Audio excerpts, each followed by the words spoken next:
பேருந்து கட்டணத்தை உயர்த்தாமல் போக்குவரத்து துறையில் வருவாயை பெருக்க போக்குவரத்து துறை அமைச்சர் மற்றும் அதிகாரிகளுடன் நடந்த ஆலோசனையில் முதலமைச்சர் அறிவுறுத்தியதாக தகவல் வெளியாகியுள்ளது.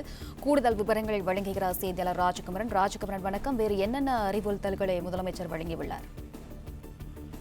தமிழக முதலமைச்சர் ஜோசப் விஜய் பொறுப்பேற்றுக் கொண்ட பிறகு கூடுதலாக குளிர்சாதன பேருந்துகளை பொதுமக்கள் பயன்பாட்டிற்கு வழங்க வேண்டும் என்பதில் ஆர்வம் காட்டி வருகின்றார். கடந்த 3 நாட்களுக்கு முன்பாக கூட சென்னை வியாசர்பாடியில் குளிர்சாதன பேருந்துகளுக்காக உருவாக்கப்பட்டிருக்கக்கூடிய உட்கட்டமைப்புகளை முதலமைச்சர் பார்வையிட்டார். அந்த பேருந்துகள் இயக்கப்படுவதால் டீசல் பேருந்துகளுக்கு மாற்றாக அவற்றை பயன்படுத்துவதால் எவ்வளவு செலவு மிச்சப்படுகின்றது என்பது தொடர்பான விவரங்களை எல்லாம் அப்பொழுது முதலமைச்சர் கேட்டறிந்தார். இந்த நிலையில்தான் அதன் தொடர்ச்சியாக போக்குவரத்து துறையின் அமைச்சர் மற்றும் அதிகாரிகளுக்கு சில அறிவுறுத்தல்களை முதலமைச்சர் வழங்கியிருக்கின்றார். அதாவது 2000 குளிர்சாதன பேருந்துகள் வரை வாங்கப்பட இருக்கின்றன. சென்னை, மதுரை, கோவை உள்ளிட்ட பல்வேறு முக்கிய நகரங்களுக்கு அவை எல்லாம் பிரித்து வழங்கப்பட இருக்கின்றன.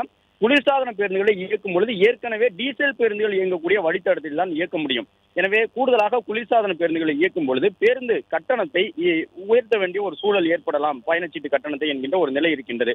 என்றாலும் முதலமைச்சர் வழங்கியிருக்கக்கூடிய அறிவுறுத்தல் கூடுதலாக குளிர்சாதன பேருந்துகளை வாங்கி டீசல் பேருந்து வழித்தடத்திலே அவற்றுக்கு பதிலாக குளிர்சாதன பேருந்துகளை இயக்கும் பொழுதும் குளிர்சாதன பேருந்துகளுக்கான ஏற்கனவே இருக்கும் கட்டணம் எந்த வகையிலும் உயர்ந்துவிடக் கூடாது. அதற்கு ஏற்ற முறையிலே வேறு எந்த வழிகளிலெல்லாம் போக்குவரத்து துறைக்கு வருவாயை பெருக்கலாம் என்பது தொடர்பான ஆலோசனைகளை கேட்டறிந்திருக்கின்றார். எனவே ஒரு சில மாநிலங்களில் இருப்பது போல் கட்டணமில்லா பயணச்சீட்டினுடைய பின்புறமாக தனியார் நிறுவனங்களுடைய விளம்பரங்களை இடம்பெறச் செய்து அதன் வாயிலாக வருவாயை பெருக்குவது, பேருந்துகளின் கண்ணாடியை மறைக்காத வகையிலே விளம்பரங்களை ஒட்டி அதன் மூலமாக வருவாயை பெருக்குவது உள்ளிட்டவை தொடர்பாக ஆலோசிக்கப்பட்டிருக்கின்றது.